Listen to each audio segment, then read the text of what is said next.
আজ থেকে প্রায় ১৫০০ বছর আগে আরবের মরু প্রান্তরে যখন জাহিলিয়াত বা অন্ধকারের রাজত্ব ছিল, তখন এক মহামানবের আগমনে আলোকিত হয়েছিল এই পৃথিবী। তিনি হলেন মানবতার মুক্তির দিশারি হজরত মুহাম্মদ সাল্লাল্লাহু আলাইহি ওয়াসাল্লাম। ইতিহাসের পাতায় তার জীবন শুধু একটি কাহিনী নয়, বরং গোটা বিশ্বের জন্য এক পূর্ণাঙ্গ জীবনবিধান। মরুর বুকে এক এতিম বালক। ৫৭০ খ্রিস্টাব্দে আরবের বিখ্যাত কুরাইশ বংশে জন্মগ্রহণ করেন তিনি। জন্মের পূর্বেই পিতা আবদুল্লাহকে হারান এবং মাত্র ৬ বছর বয়সে মা আমিনা ইন্তেকাল করেন। এরপর দাদা আব্দুল মুত্তালিব এবং পরবর্তীতে চাচা আবু তালিবের কাছে তিনি লালিত পালিত হন। শৈশব থেকেই তার সততা ও চারিত্রিক গুণাবলীর কারণে তিনি মক্কাবাসীদের কাছে আল আমিন বা বিশ্বস্ত উপাধিতে ভূষিত হন। ৪০ বছর বয়সে হেরা গুহায় ধ্যানমগ্ন থাকাকালীন মহান আল্লাহর পক্ষ থেকে জিবরাইল আলাইহি ওয়াসাল্লামের মাধ্যমে প্রথম ওহী লাভ করেন তিনি। শুরু হয় নবুয়তের এক কঠিন কিন্তু গৌরবোজ্জ্বল অধ্যায়।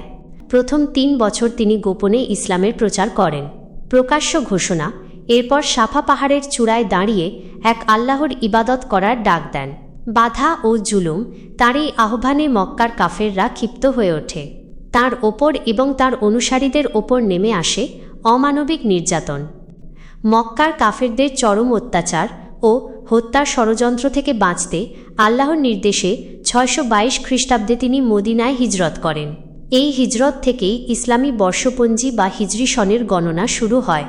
মদিনায় গিয়ে তিনি সকল ধর্মের মানুষের অধিকার নিশ্চিত করে ঐতিহাসিক মদিনা সনদ প্রণয়ন করেন, যা বিশ্বের প্রথম লিখিত সংবিধান হিসেবে পরিচিত।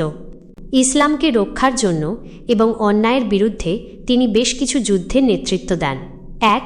বদর যুদ্ধ, সত্য ও মিথ্যার প্রথম বড় যুদ্ধ, যেখানে মুসলমানরা অলৌকিক বিজয় লাভ করে। ২. উহুদ যুদ্ধ, মুসলমানদের জন্য এক কঠিন পরীক্ষা ও ধৈর্যের শিক্ষা। ৩. মক্কা বিজয়, অষ্টম হিজরিতে কোনো রক্তপাত ছাড়াই তিনি মক্কা জয় করেন। এটি ছিল ক্ষমার এক অনন্য দৃষ্টান্ত, যেখানে তিনি তার চরম শত্রুদেরও নিঃশর্ত ক্ষমা করে দেন। দশম হিজরিতে তিনি জীবনের শেষ হজ পালন করেন।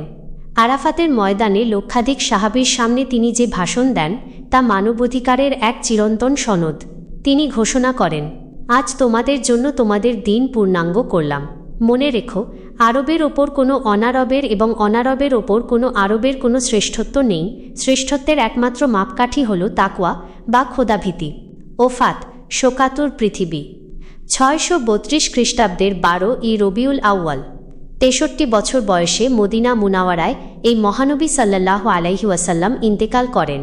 তার মৃত্যুতে মদিনার আকাশ বাতাস শোকাতুর হয়ে পড়ে, কিন্তু তিনি রেখে যান পবিত্র কুরআন এবং তার সুন্নাহ। হজরত মুহাম্মদ সাল্লাল্লাহু আলাইহি ওয়াসাল্লাম শুধু মুসলমানদের নবী ছিলেন না, তিনি ছিলেন সারা বিশ্বের রহমত বা আশীর্বাদ। তার আদর্শ অনুসরণ করলেই পৃথিবীতে শান্তি ও সাম্য প্রতিষ্ঠা সম্ভব। আপনারা আমাদের যে ভিডিওটি দেখছেন, তার যাবতীয় ঐতিহাসিক তথ্য ইন্টারনেট থেকে সংগ্রহ করা হয়েছে। তথ্যের বিশাল এই ভাণ্ডারে কোনো প্রকার অনিচ্ছাকৃত ভুল ত্রুটি পরিলক্ষিত হলে আমরা তা ক্ষমাসুন্দর দৃষ্টিতে দেখার অনুরোধ জানাচ্ছি। আমাদের কন্টেন্ট যদি আপনাদের ভালো লেগে থাকে, তবে জনস্বার্থে এবং অন্যদের জানার সুযোগ করে দিতে ভিডিওটি লাইক করুন, আপনার মূল্যবান মতামত কমেন্ট বক্সে জানান এবং অবশ্যই শেয়ার করে আমাদের পাশে থাকুন।